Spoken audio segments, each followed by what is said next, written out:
Wonderful. I see people typing in your locations. Actually, it would be great if you want to rename yourself with your first name and where in the world you are. So I'm renaming myself with Rhode Island in the United States. And if you'd like to do that, it would be great to get a feel. So if you don't know how to rename yourself, in the upper right-hand corner of your picture, if you bring your cursor onto your picture, you can click on the 3 dots and then you can rename yourself, and it would be fun to see where everyone's calling from. So in the chat, I see Greece and Czechia, Buffalo, Providence.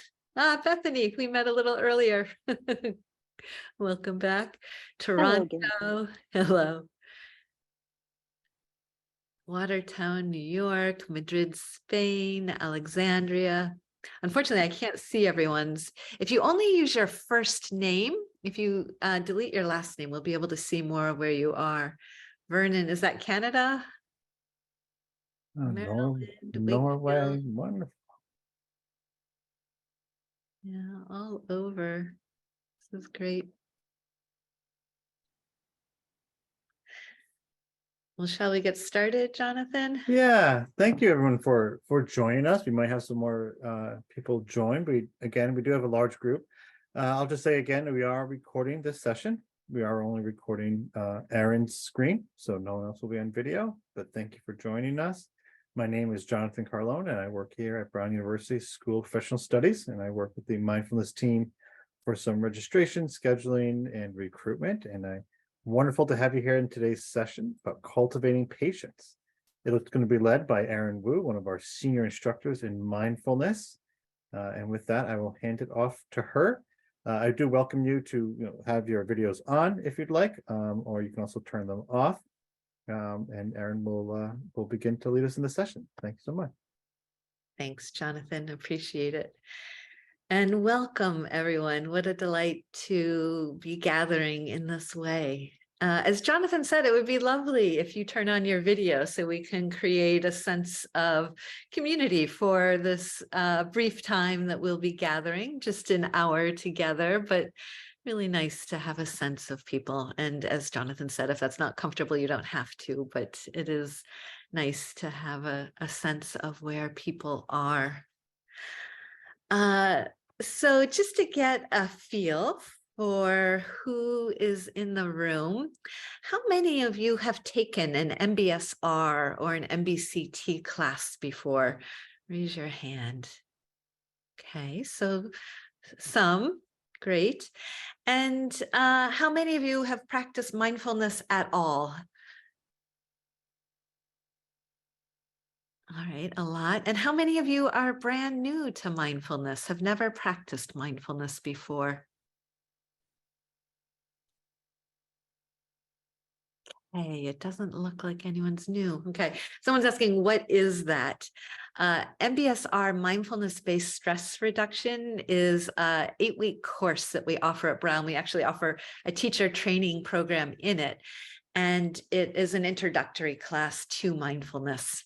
So at the end, we can talk about that if there's time.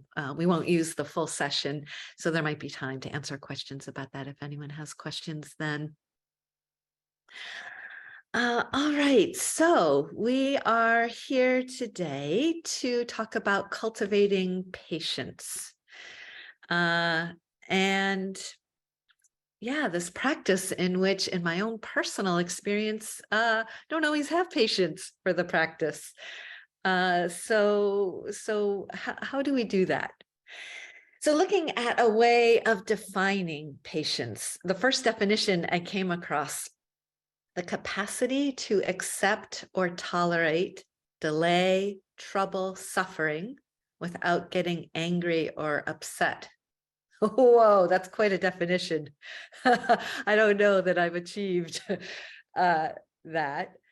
And yet I certainly have made progress on this pathway in my capacity to meet these things. So I want to look at patience and its opposite, impatience. In a particular way. There are many different ways in which impatience shows up in one's life and the possibility of cultivating patience around it. But one is this chronic sense of there not being enough time. That really, it's not just enough time, it's not enough in general. I'm not smart enough, I'm not thin enough, I'm not young enough. It's kind of pervasive in modern culture, not enoughness. But this way, particularly around time. So I want to bring you to the first moment when you woke up this morning. Invite you to reflect back to that moment when you first woke up, or maybe just generally speaking, when you wake up, to think about what that's like. And chances are that when you first wake up, there are a few moments, maybe 30 seconds, maybe a minute, where you're just kind of awake. Maybe your eyes aren't open yet, but you're aware. Oh, I'm awake. Maybe aware you're in bed. Maybe aware that there's light coming in through the curtains or darkness, whatever it is. Just kind of general awareness.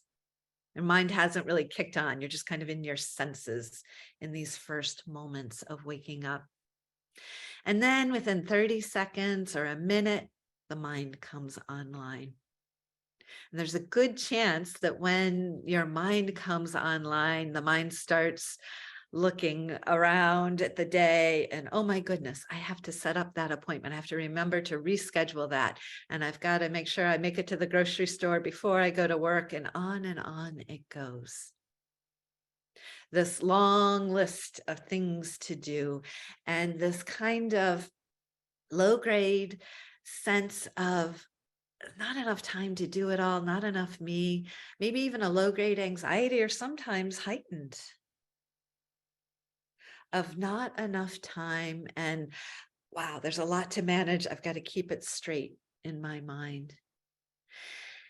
And when there's not awareness of this kind of habit way of being in one's day, long periods of time can pass, hours can pass, days, entire days can pass, being in the sense of, oh, what do I have to do next?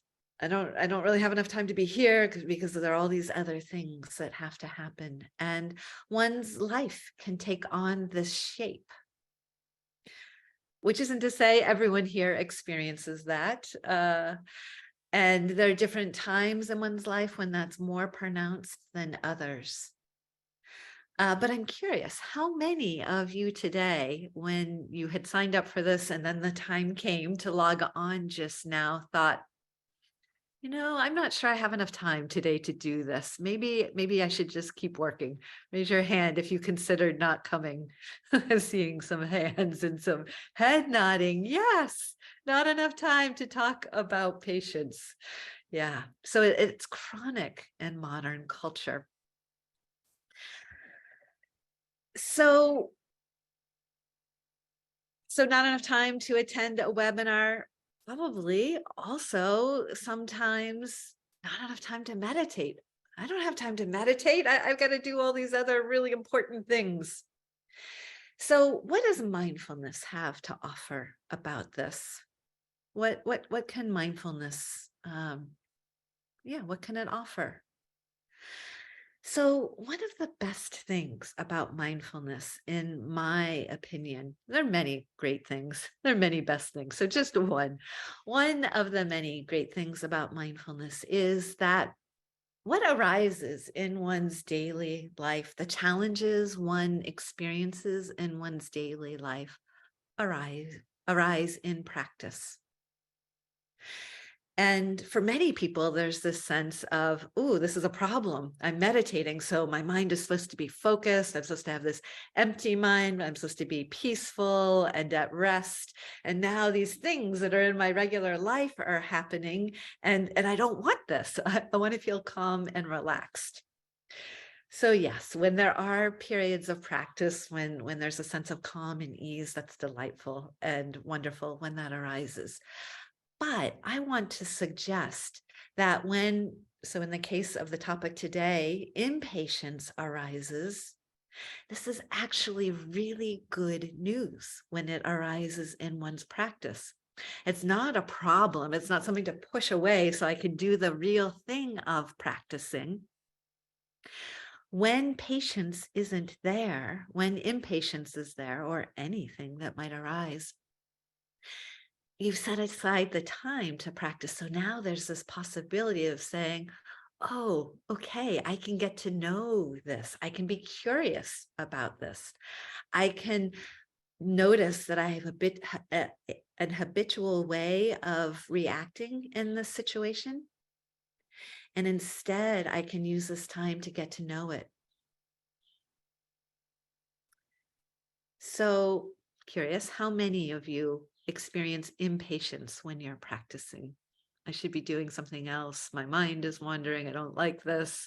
I've got my to-do list. I should be doing that. Yeah. Yeah.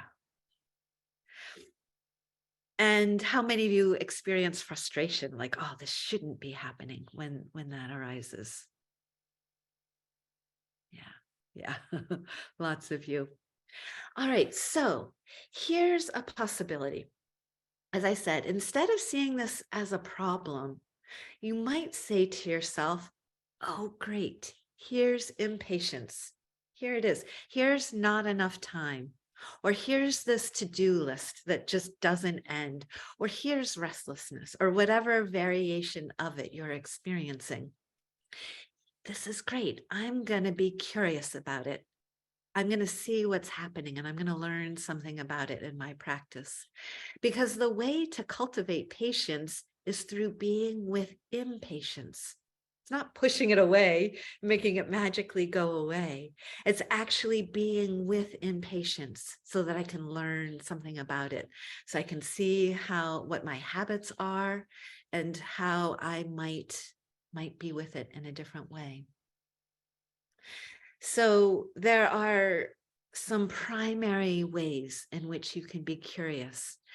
And these ways aren't to go into your mind and really think about it. It does require you going into your mind and asking a question, but it's really in an observational way, not in I'm going to try to think my way out of this. It's just really noticing what is happening. So one really important observation or question you can ask yourself is, what thoughts are going through my mind? Oh, look at that. I've got a long to-do list. Okay, so I'm noticing that. What am I telling myself about that? Oh, you shouldn't be thinking. You shouldn't be thinking right now. You should be meditating. Oh, okay. So that's a thought I have. I have this belief of what I should be doing. So just simply noticing, what are my thoughts and what am I telling myself about my thoughts? That's one thing. Bethany, are you asking a question? No. Okay.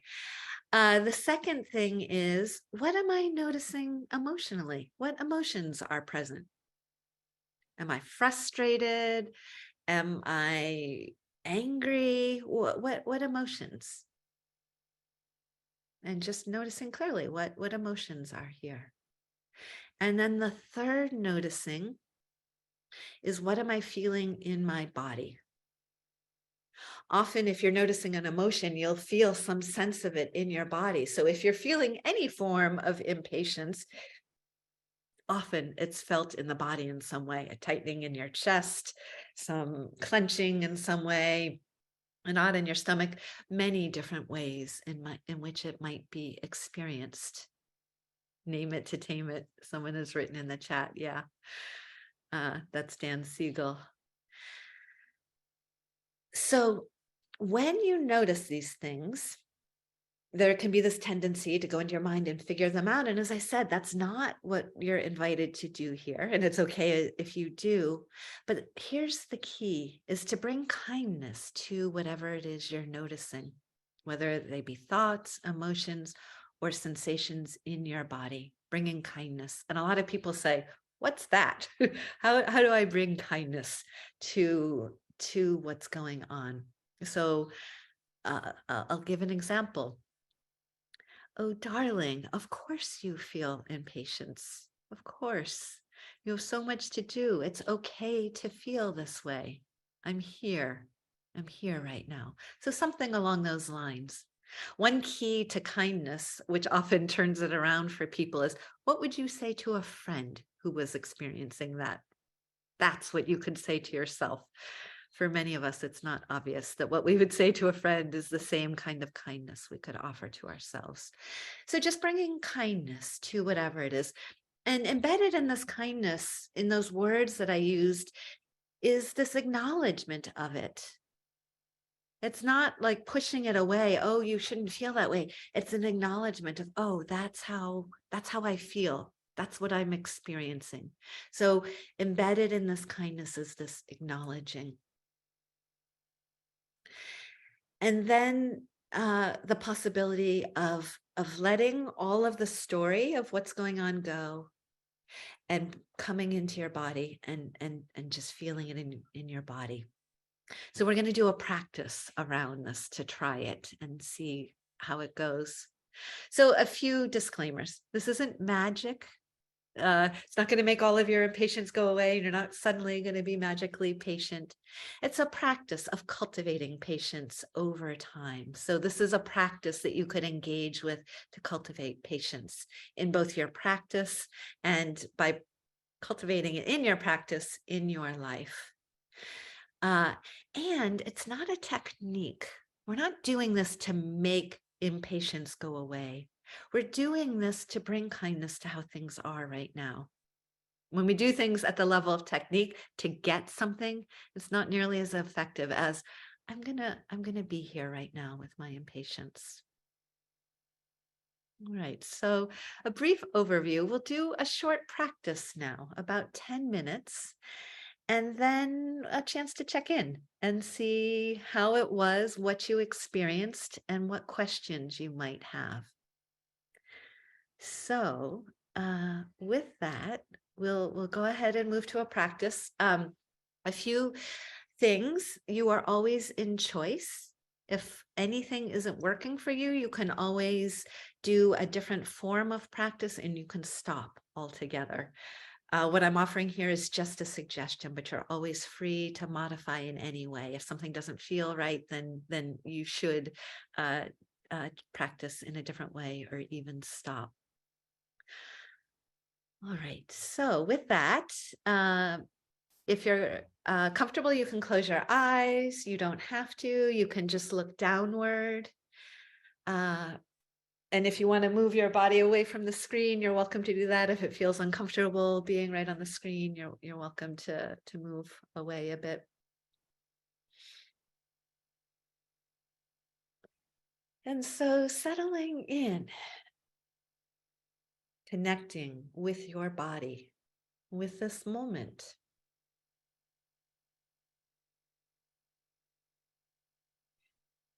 Noticing what's present here right now. Noticing what's going on in your mind.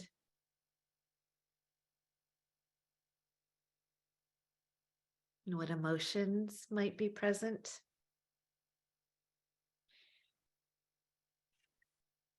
And how it feels in your body.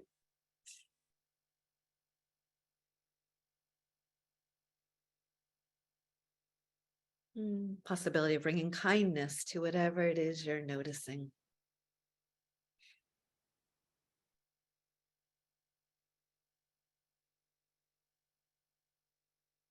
You might notice that your mind wanders off.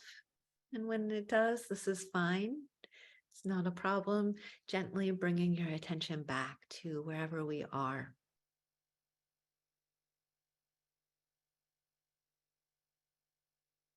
And now inviting you to pick a place to rest your attention, to choose an anchor. So it could be some place where you feel your breath in your belly, your chest, or your nose. Or it might be some sensation in your body, maybe where your body is making contact with your chair, or maybe in your feet or your hands, or some other anchor. Choosing one place to gently rest your attention.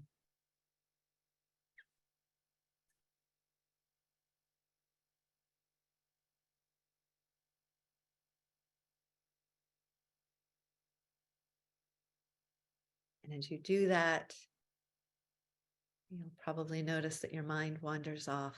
And again, gently, kindly bringing your attention back to this place where you're resting your attention.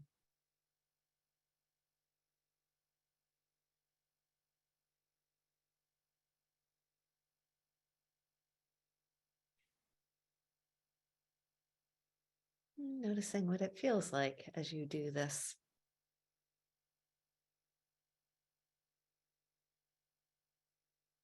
Some of you might feel a sense of ease or calm. And if so, that's great. You can simply keep practicing in this way. Others of you might notice a wandering mind that wanders a lot, or a sense of restlessness, impatience, any form that impatience may take. And so, if this applies to you, and it may not, I'll make some suggestions for how you might work with it. So, if you're noticing some form of impatience, you might first notice what thoughts are happening. The way in which, as you notice thoughts, it's easy to get carried away with them. So, coming back.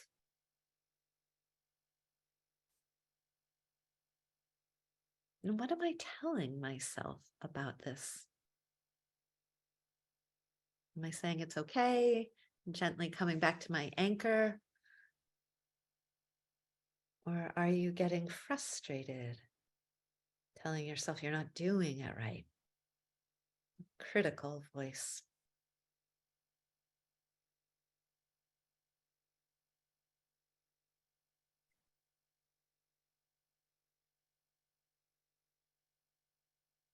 Simply noticing. There's a power in this practice in just noticing without doing anything to change anything.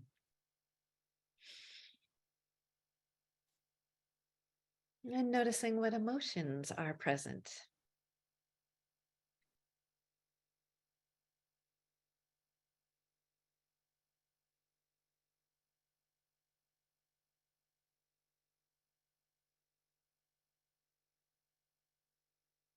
And noticing where, if anywhere, you feel this in your body, the sense of impatience, if it's there. And again, if impatience isn't arising, it's fine. You can simply rest your attention on your anchor.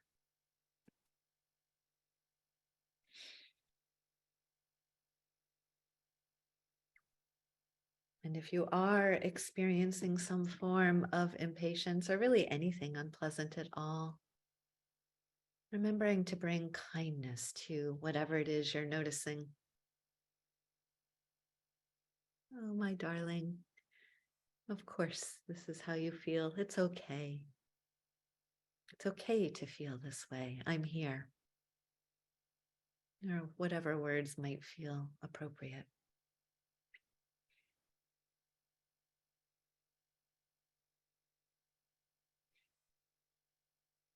And then the possibility of resting with the felt sensation of it in your body, whether it be a tightening in your throat, some place in your chest or your belly, your face, your hands, wherever it might be felt.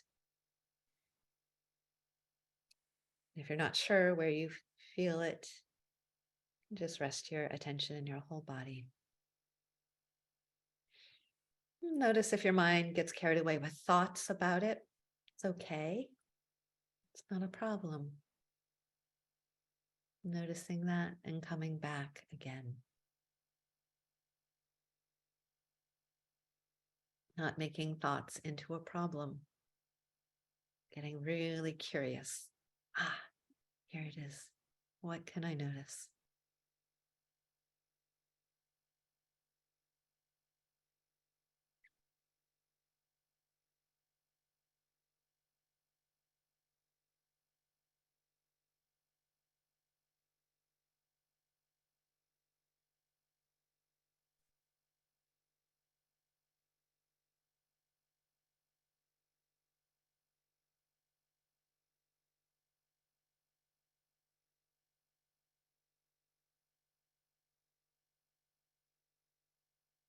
remembering that cultivating patience happens when meeting impatience.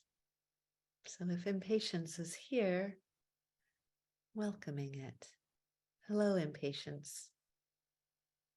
I'm going to greet you warmly today.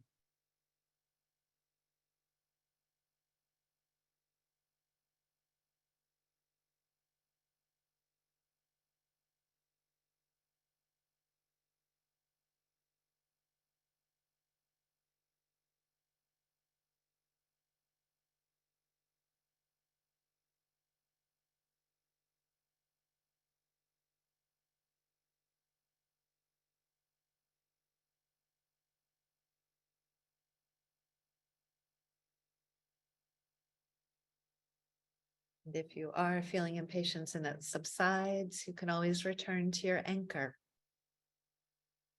whichever anchor you've chosen.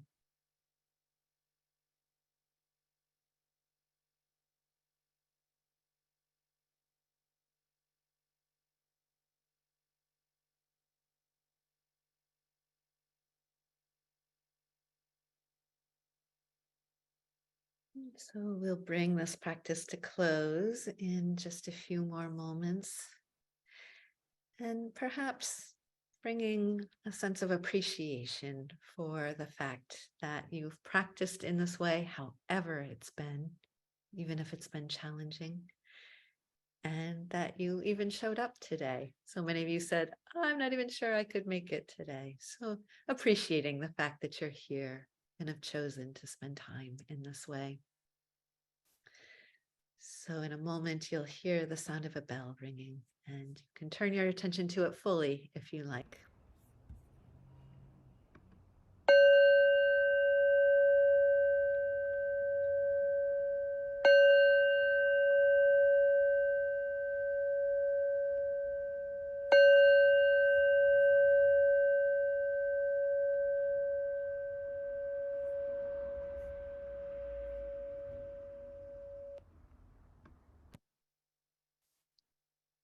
Okay.